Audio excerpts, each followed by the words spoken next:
the Rams at 4-2 could be 6-0. We had that conversation with Sean McVay today when we were chatting with him in our broadcast meeting. The Jaguars started off at 4-1. They come off of this loss, and they kind of know each other pretty well because Cohen comes from the McVay staff. Their general manager comes from the Rams front office, so they're kind of in a similar mode. If you look at these two teams. Yeah, definitely. Sarah. And even just talking to Sean about Lee, I mean, he said he's talked to him throughout the course of this regular season, right, but not this week, obviously.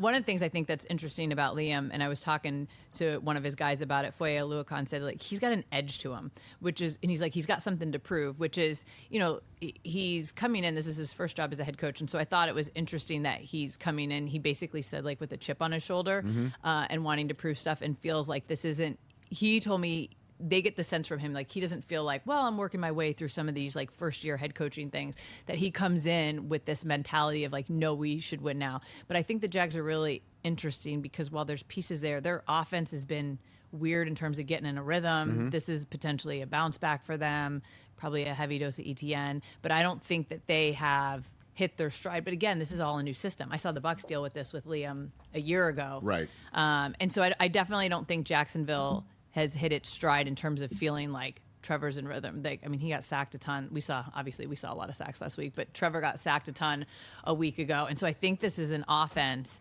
that's still really trying to either, one, learn under Liam and find its rhythm. So clearly Sean and Liam have a familiarity with each other. I'm not sure, like, where the Jags are in terms of how comfortable they feel yet in this offense, which I think is still evolving, right? Well, they have a chance to win their division as we're entering Week 7. Yep. I mean, with the Texans coming off of a bye and still under 500, taking on Seattle on Monday night, one of those two games on a Monday night to wrap up this weekend, and the Colts at 5-1 are sort of running away with it right now, if not for Jacksonville. So they really have a chance to do that. Your favorite story that you're eager to unpack for us on Sunday is what? That you've had come across in prepping for Rams Jaguars? Other than, I guess, Greg Newsome.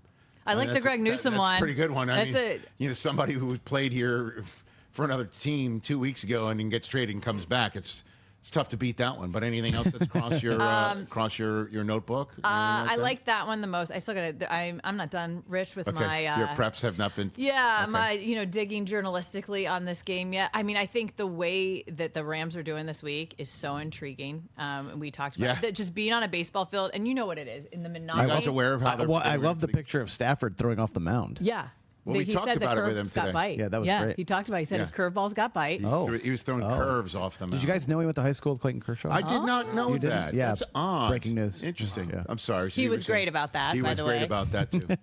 Talking about that they were kids playing together when he went to visit Kershaw at the end here. I think too, when you break up monotony, and you know how all these guys are about they just want a week to look different somehow. You put these guys, you would think that you gave them, like they were 5-year-olds, you gave a toy store. You see them coming out onto the field at Camden Yards for the first time. I mean, it's so exciting to them. I mean, the grass is still grass, but just the fact that they're in a different environment, it's like they're having a great time. Camden does have that feel too, though. Well, I mean, and they also are pointing out the reason why they spent the time there in Baltimore all week, and they are, as of right now, still in Baltimore. They're not flying from Baltimore till tomorrow. They are treating this. Wow. McVay said he's treating this like they're going west to east. So if they were playing a game at 1 o'clock Eastern on the East Coast, they wouldn't leave till Friday night and arrive on Saturday either. And because they're, acclimated to the East Coast time zone, it's the same thing. It's just that Baltimore is going to become the West Coast of their situation. Sure. And London is now the 1 o'clock Eastern time of their scenario. And and when Devontae Adams sat down with us today, he had just sat down and he volunteered that McVay was just telling them all about why they're doing this plan. And he's just like, he goes, I'm still trying to buy it. That's what he said, trying to buy that. It's going to all work out. But that's why they're Yeah. I've never heard of that. Like sometimes London I scenario. feel like we make too much out of the travel schedules because now we've been doing this for so long. The True. international. So You're not I wrong. do think it can get a little monotonous where we're like, when did they travel in?